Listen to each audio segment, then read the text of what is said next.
Assalamualaikum warahmatullahi wabarakatuh. Alhamdulillahirabbil alamin. Qala Allah Ta'ala fi kitabihil karim. A'udzubillahi minasyaitonir rajim. Bismillahirrahmanirrahim. Laqad khalaqnal insana fi ahsani taqwim. Tsumma radadnahu asfala safilin illal ladzina amanu wa 'amilus shalihat. Wassalatu wassalamu ala nabiyina Muhammadin wa ala alihi wa ashabihi wa ummatihi ajmain. Sahabat sekalian, kita berjumpa lagi dalam program Jejak Langkah episode yang ke-48. Kita akan melanjutkan kajian menarik kita tentang hadis versus Al-Quran dan kemudian dikaitkan juga dengan data-data ilmu pengetahuan atau sains. Kita sudah memulainya dalam beberapa episode yang lalu terkait dengan sejarah penulisan hadis dibandingkan dengan penulisan Al-Quran. Kemudian kita juga melihat beberapa hadis-hadis yang bahkan disebut hadis sahih, termasuk mutafakun alaih, yang disahihkan oleh Imam Bukhari dan Imam Muslim, ternyata memiliki beberapa kejanggalan secara saintifik, bahkan menyalahi data-data saintifik, dan kemudian yang juga menarik adalah berlawanan dengan informasi dari dalam Al-Quran. Silahkan disimak di episode-episode yang lalu terkait dengan hal itu. Di episode yang lalu, persis seminggu yang sebelum ini, kita sudah membahas sebuah hadis yang muttafaq alaih, yang disahihkan oleh Imam Bukhari dan Imam Muslim. Ada 3 hal ya di sana yang akan kita klarifikasi. Sudah kita klarifikasi 2 hal. Yang pertama adalah terkait dengan penciptaan manusia di dalam rahim. Menurut hadis itu adalah 40 hari dalam bentuk nutfah, 40 hari dalam bentuk alaqah, 40 hari dalam bentuk mudghah. Ternyata itu bertentangan dengan data ilmiah. Dan kemudian digambarkan lagi, masih dalam hadis yang sama, Allah kemudian memerintahkan atau mengutus malaikat untuk meniupkan ruhnya. Nah, itu bertentangan dengan Al-Quran Al-Karim. Karena yang meniupkan roh itu pasti bukan malaikat, melainkan Allah sendiri. Itulah yang dikabarkan oleh Al-Quran Al-Karim. Wa nafakha fihi min ruhihi. Dan Allah meniupkan sebagian ruhnya kepada janin atau cikal bakal manusia yang sedang diciptakan di dalam rahim. Oke, detailnya silahkan Anda lihat di episode yang sebelumnya. Hari ini kita akan melanjutkan kajian kita tentang hal yang ketiga di dalam hadis yang sama yang diriwayatkan oleh Imam Bukhari dan Imam Muslim itu. Untuk itu saya bacakan hadisnya secara lengkap ya, kemudian nanti kita ambil bagian yang terakhir untuk kita kaji secara lebih fokus pada kesempatan episode kali ini. Dari Abi Abdurrahman Abdillah bin Mas'ud radhiyallahu anhu. Dia berkata, Rasulullah Shallallahu Alaihi Wasallam yang dia adalah orang yang jujur dan terpercaya pernah bercerita kepada kami. Sesungguhnya setiap kalian dikumpulkan penciptaannya di dalam rahim ibunya selama 40 hari berupa nutfah. Kemudian menjadi alaqah, segumpal darah, selama waktu itu juga. Kemudian menjadi mudghah, segumpal daging, selama waktu itu pula. Kemudian Allah mengutus malaikat untuk meniupkan ruh kepadanya dan mencatat 4 perkara yang telah ditentukan, yaitu rezekinya, ajal, amal perbuatan, dan sengsara atau bahagianya. Maka demi Allah yang tidak ada Tuhan selainnya, sesungguhnya ada seorang di antara kalian beramal dengan amalan penghuni surga, sehingga tidak ada jarak antara dirinya dengan surga kecuali sehasta saja. Namun ketetapan Allah mendahuluinya, sehingga dia beramal dengan amalan ahli neraka, maka dia pun masuk neraka. Ada seseorang di antara kalian beramal dengan amalan ahli neraka, sehingga tidak ada jarak antara dirinya dengan neraka kecuali sehasta saja, namun ketetapan Allah mendahuluinya sehingga dia beramal dengan amalan penghuni surga, maka dia pun masuk surga. Hadis riwayat Al-Bukhari dan Muslim. Hadis ini sudah kita bahas 2 bagian dari 3 bagiannya, yaitu bagian pertama tentang penciptaan manusia di dalam rahim, yang kedua peniupan roh, dan bagian yang ketiga yang menarik. bahwa Allah menetapkan takdir kepada seseorang. Sehingga meskipun dia ini melakukan amalan surga, ya, amalan ahli surga, sampai dia tinggal satu hasta, atau yang lain disebut satu jengkal menuju surga, ternyata ketetapan takdirnya adalah ahli neraka, sehingga dia melakukan perbuatan ahli neraka dan masuklah ke neraka. Sebaliknya, ada seseorang yang melakukan amalan ahli neraka, tetapi karena ketetapan takdirnya adalah surga, maka dia pun kemudian melakukan perbuatan ahli surga dan akhirnya masuk surga. Sahabat sekalian, ini menjadi kontroversial, ya. Nanti akan kita bandingkan dengan Al-Qur'an. Bagaimana Al-Qur'an menceritakan tentang nasib seseorang, takdir seseorang terkait dengan surga dan nerakanya. Tetapi saya akan tambahkan terlebih dahulu bahwa hadis ini bukan sendirian bercerita tentang takdir seseorang surga atau neraka itu. Imam Bukhari menceritakan di hadis yang berbeda, di nomor yang berbeda tentang hal yang sama ini. Telah bercerita kepada kami Umar bin Hafiz, telah bercerita kepada kami bapakku, telah bercerita kepada kami Al-A'mash, telah bercerita kepada kami Zaid bin Wahab, telah bercerita kepada kami Abdullah, telah bercerita kepada kami Rasulullah Sallallahu Alaihi Wasallam, dan dialah orang yang jujur dan berita yang dibawanya adalah benar.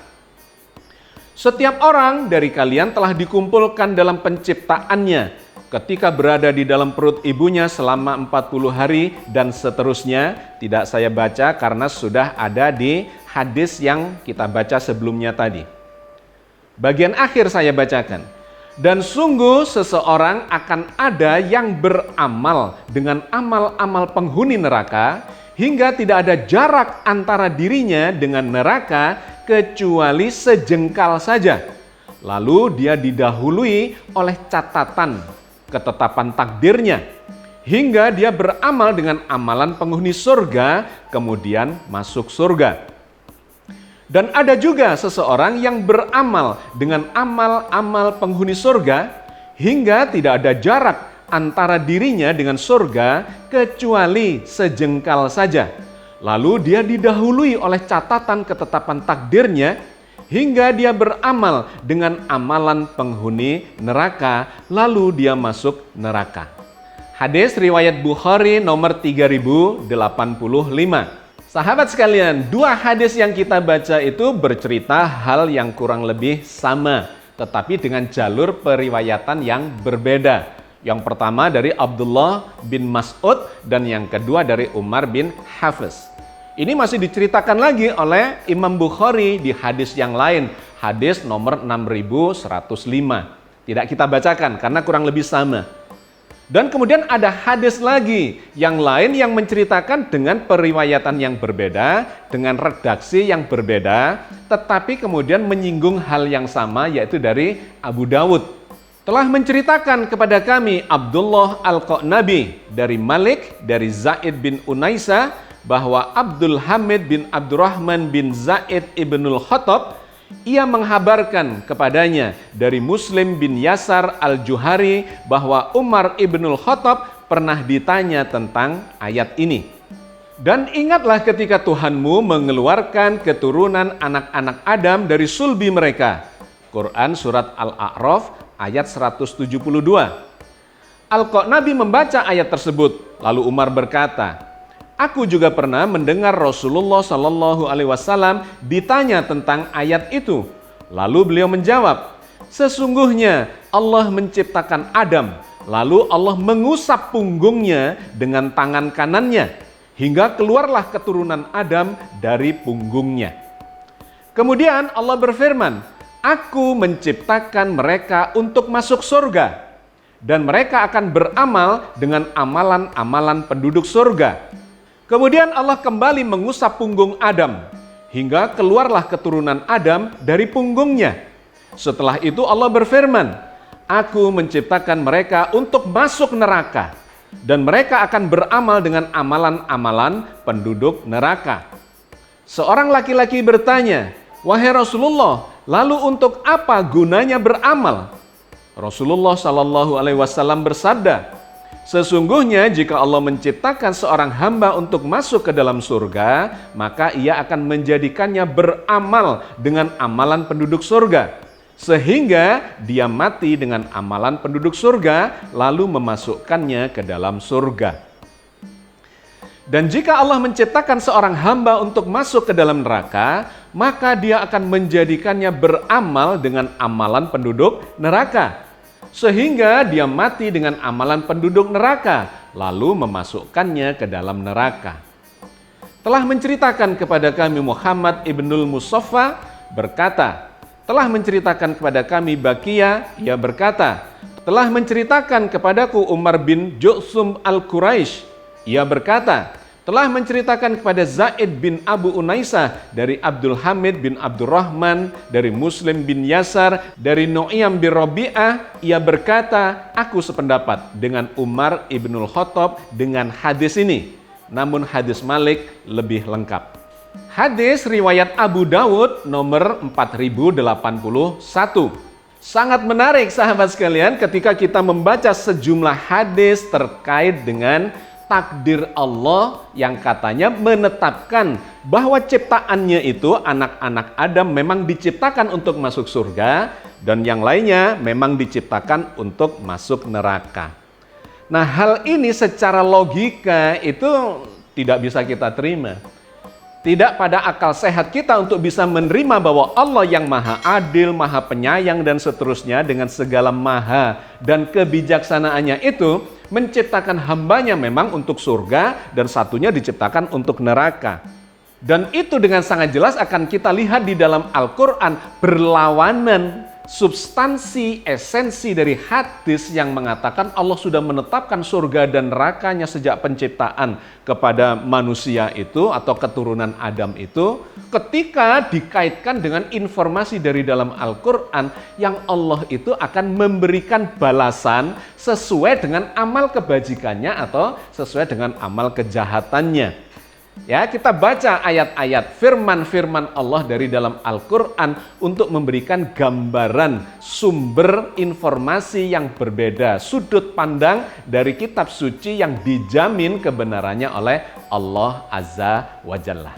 Yang pertama adalah dalam surat Ar-Rum ayat 30, di mana Allah menggambarkan menciptakan manusia sesuai dengan fitrah ketuhanan, yaitu penuh dengan kebajikan. Fa'akim wajhaka lid-dini hanifa fitratallahi allati fataran nasa 'alaiha la tabdila li khalqillah dzalika ad-dinul qayyim walakinna aktsaran nasi la ya'lamun.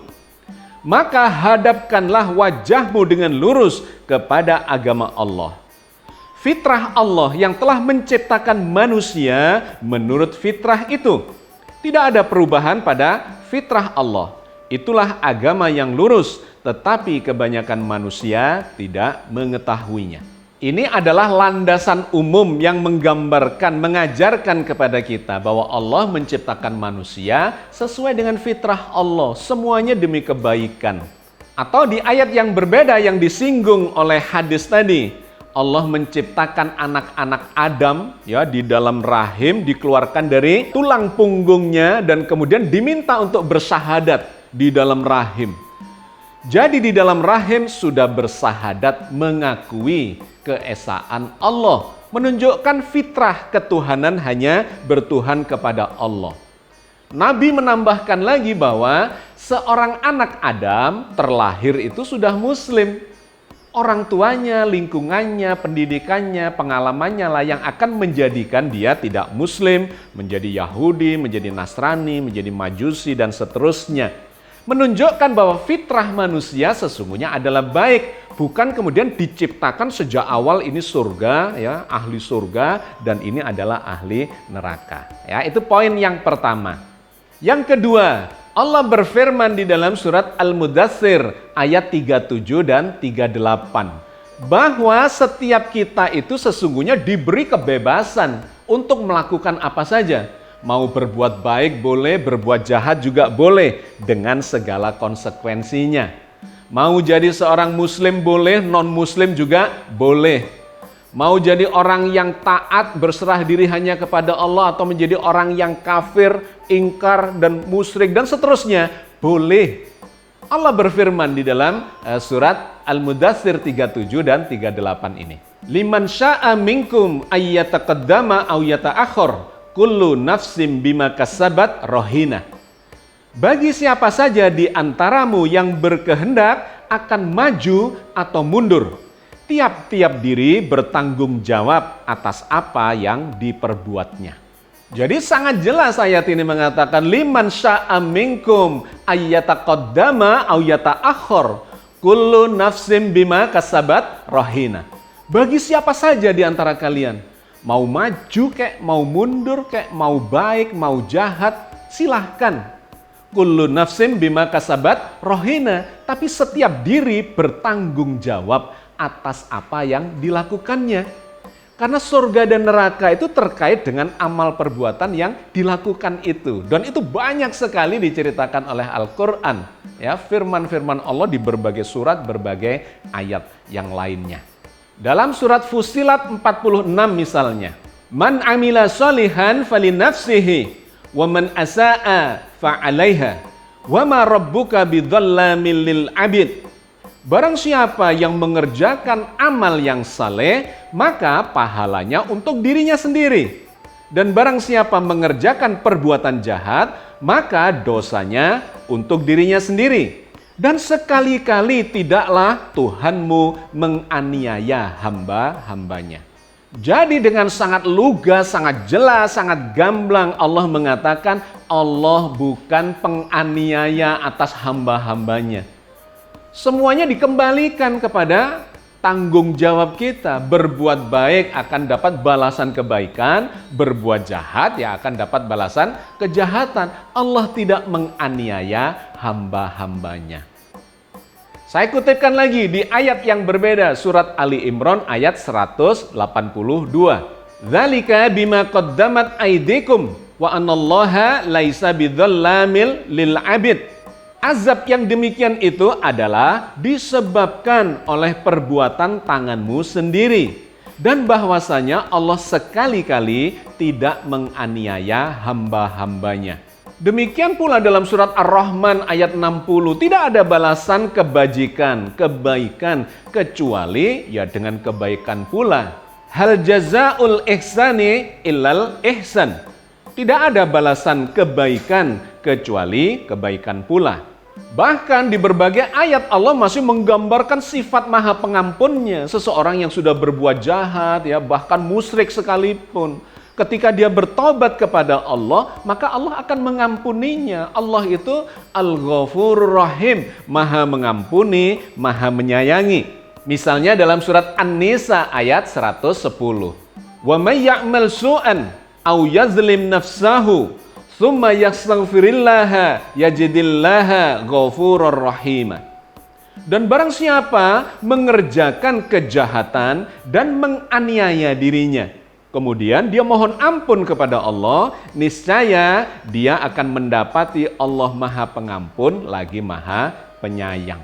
Jadi sahabat sekalian, ketika kita bandingkan informasi dari dalam hadis-hadis itu dibandingkan secara diametral dengan firman-firman Allah dari dalam Al-Quran, kelihatan sangat berbeda jauh.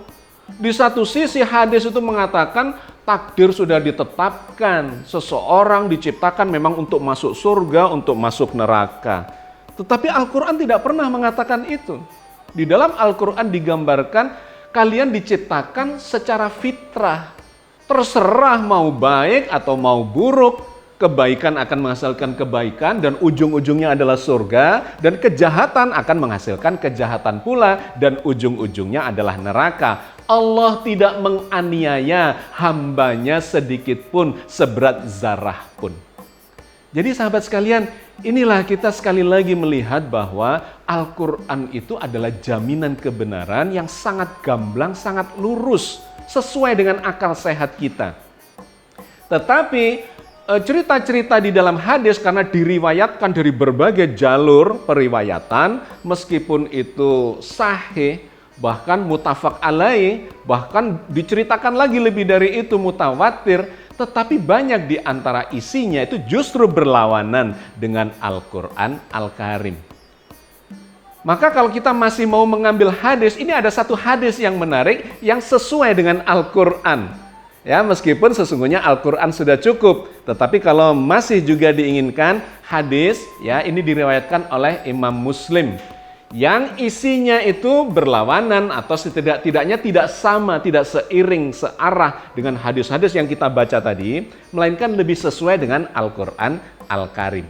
Berikut ini. Telah menceritakan kepada kami Qutaibah bin Sa'id, telah menceritakan kepada kami Ya'qub, yaitu Ibnu Abdurrahman Al-Qari, dan Abu Hazim dari Sahal bin Sa'ad As-Sa'idi, bahwa Rasulullah SAW bersabda, ada seseorang yang melakukan amalan penghuni surga hingga terlihat oleh manusia menjadi penghuninya, padahal ia termasuk penghuni neraka. Sebaliknya, ada seseorang yang melakukan amalan penghuni neraka hingga terlihat oleh manusia, ia menjadi penghuninya, padahal dia adalah penghuni surga. Hadis riwayat Muslim nomor 4792. Nah, hadis yang ini lebih bisa diterima oleh akal sehat kita, bahwa seseorang kelihatannya melakukan banyak kebajikan sehingga ada orang melihatnya atau mengiranya dia adalah ahli surga. Tetapi kita tidak pernah tahu niat yang ada di balik perbuatan itu, yang seakan-akan kelihatan sebagai perbuatan amalan-amalan surgawi. Tetapi karena niatannya ternyata tidak baik, maka ya dia tempatnya di neraka. Atau sebaliknya, ada orang-orang yang kelihatan melakukan amalan-amalan sebagai ahli neraka, tetapi kita tidak tahu niat yang ada di balik itu yang tersembunyi. Jangan-jangan ternyata dia memang adalah orang yang baik, yang seakan-akan saja kelihatan jelek, maka tempatnya di surga. Nah, hadis ini lebih bisa diterima secara akal sehat dan tidak bertentangan dengan Al-Quran Al-Karim. Tetapi sahabat sekalian, sesungguhnya kan pedoman utamanya sudah sangat jelas di dalam Al-Quran Al-Karim. Kenapa kita masih mencari-cari hadis dan sejumlah hadis ambigu serta membuat kita tidak bisa mengambil sikap, ya, mengambil kesimpulan yang clear. Masih dipaksakan untuk disesuaikan dengan Al-Quran yang sudah jelas-jelas dijamin oleh Allah kebenarannya.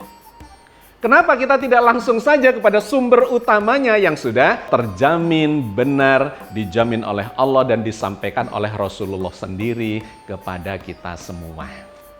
Jadi sahabat sekalian, itulah sebenarnya yang selama ini melatar belakangi pemikiran-pemikiran saya yang dianggap saya ini seringkali tidak menggunakan hadis, tetapi lebih cenderung menggunakan Al-Quran. Ya karena Al-Qurannya memang sangat jelas. Dan sudah digambarkan oleh Al-Quran, ini hanya orang-orang yang berakal yang bisa mengambil pelajaran dari dalam Al-Quran ini. Sementara hadis ini diriwayatkan dengan jalur yang berbeda-beda, ternyata menghasilkan kesimpulan yang berbeda-beda dan tidak jarang bertentangan dengan Al-Quran sendiri. Oke ya, saya kira saya cukupkan sampai di sini kajian kita kali ini. Kita akan terus melakukan eksplorasi terkait dengan hal ini karena ini sangat mendasar dan seringkali membuat bingung, membuat ambigu umat ini untuk mengambil sikap mana sesungguhnya kesimpulan yang harus kita ambil dan kita terapkan dalam kehidupan beragama ini. Semoga Allah senantiasa membimbing kita di atas jalan yang diridhoinya. Amin ya rabbal alamin. Assalamualaikum warahmatullahi wabarakatuh.